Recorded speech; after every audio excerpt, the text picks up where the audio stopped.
I had one of those weeks where everything hit at once. Money, stress, phone calls you don't want to answer, and I caught myself staring at the safe like it was a savings account with a door on it. And I'm not talking about dusty Safe Queen collectibles or something you'd parade at an auction. I'm talking about the guns that never quit when the class goes sideways, the weather turns nasty, and somebody you actually care about is on the line pulling the trigger. I started sorting them in my head. Fun toys, easy to sell, yeah, that can go. And then a tiny stack that felt like tearing pages out of my own life. Years of abuse, stupid ammo, long days, no drama. Those are the ones that already paid me back in trust. That's what worth more than gold means today. 5 of them kept coming back to the top of that pile, and there's one old legend I couldn't leave out. And at the end, I'll tell you the one handgun I'd walk out with if every other slot in that safe had to stay empty.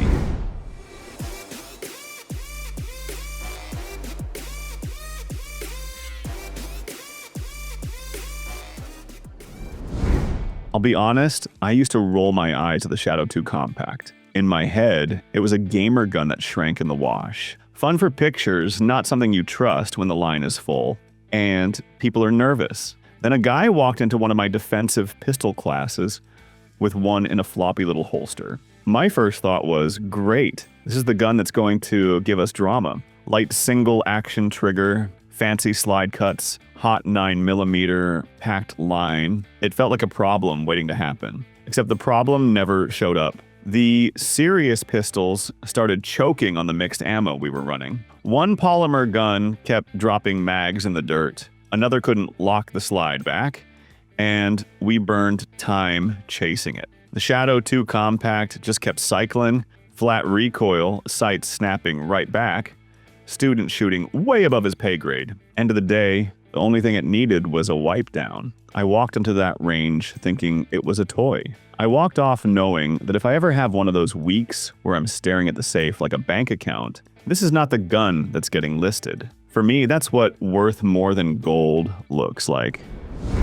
Most nights when I'm cleaning guns, the polymer stuff gets stripped and shoved back in the safe. The old 92 FS is different. It always ends up in the middle of the table, looking like it already lived a few careers. I didn't start out liking it. First time I shot one, that long double action pull yanked shots low, and I blamed the gun.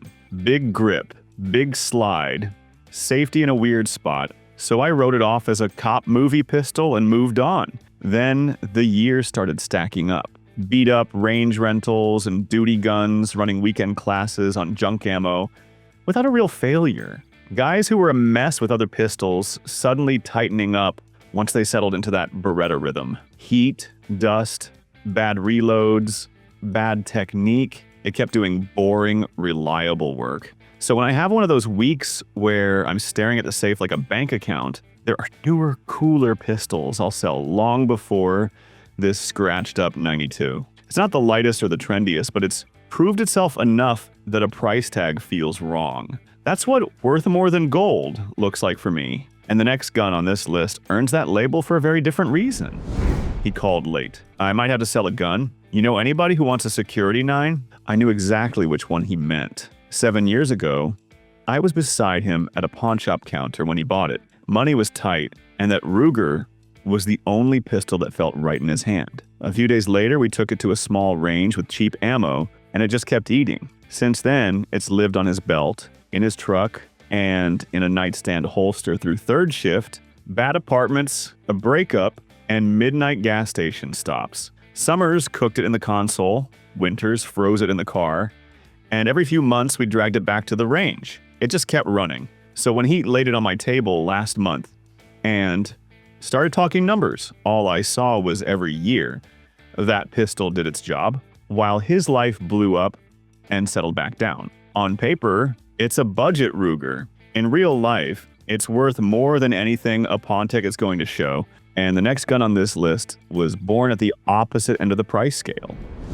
I went to the range last month with a current polymer favorite. Optic, light, everything dialed. A buddy brought his old SIG P226, finish rubbed on the slide, grip panels slick from years. In my head, it was a museum piece with a holster. We ran drills side by side, 10-yard press outs, 25 yards slow fire, fast strings at 7. My gun felt great until I pushed it. I threw shots high, had a weak hand run fall apart, and that modern setup suddenly looked average. His P226 just kept chewing. DA pull, SA follow-ups, tight knot in the center of the target. I've been watching that same story for 15 years. Beat up duty guns, range rentals with the finish gone, shooters who ran the same SIG for decades. Swap springs, swap mags, it keeps working. So when I think about pistols, I can't afford to lose. The P226 never leaves that pile. It's the gun you keep running until somebody else inherits it. And the only pistol that sits above it on this list isn't fancier or smoother. It's the one I've seen in more holsters, in more rough neighborhoods, doing quiet work for people who don't even care what it's called. They just need it to fire every single time. It was late when the text came in from a family member. No emoji, no fluff. I think I need a gun. Can you help me pick one? That's not somebody asking for a range toy. That's somebody whose world suddenly feels smaller and rougher than it did last year. I've got fancy metal guns and optic-ready toys that are fun to shoot. Running through them in my head, I kept hitting the same wall. Most of them make sense for people who already live on the range. This person doesn't. They just need something that works when they're tired, scared, and out of practice. The next day, I pulled the Glock 19 Gen 5 and set it on the table. I thought about the Loner 19 that's been chewed up by students, the bad weather classes where it never turned into extra work, the cheap ammo and ugly grips it's shrugged off for years. It isn't exciting, but it has embarrassed me the least. That's why this is the one I hand to people I actually care about, and the one I'd grab if I had to start over with a single serious handgun. And just off to the side, there's a very different worth more than gold story waiting. A revolver that earned its place for reasons the Glock never will.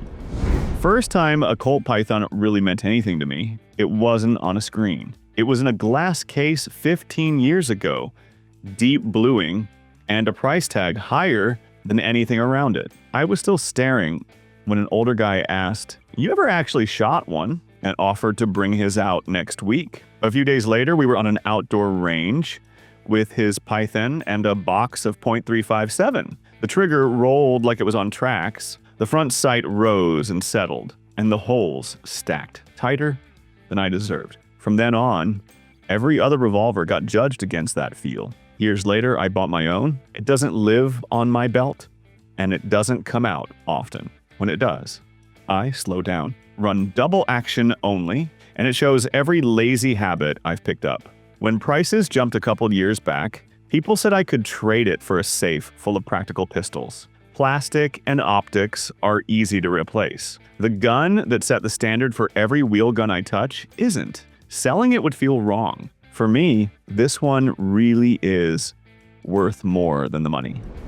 So when that bad week shows up again and the safe starts to feel a little lighter, this is what it really comes down to. Not resale value, not internet clout, just which guns refused to quit when people were counting on them. For me, out of everything we just went through, the Glock 19 Gen 5 is the one I'm not putting on the counter. It's run through classes in the heat, rain, cheap ammo, bad grips, weird draws, and it just keeps eating. It's not rare, it's not fancy, but it's the gun that never made me stand there in front of a line of shooters and explain a failure.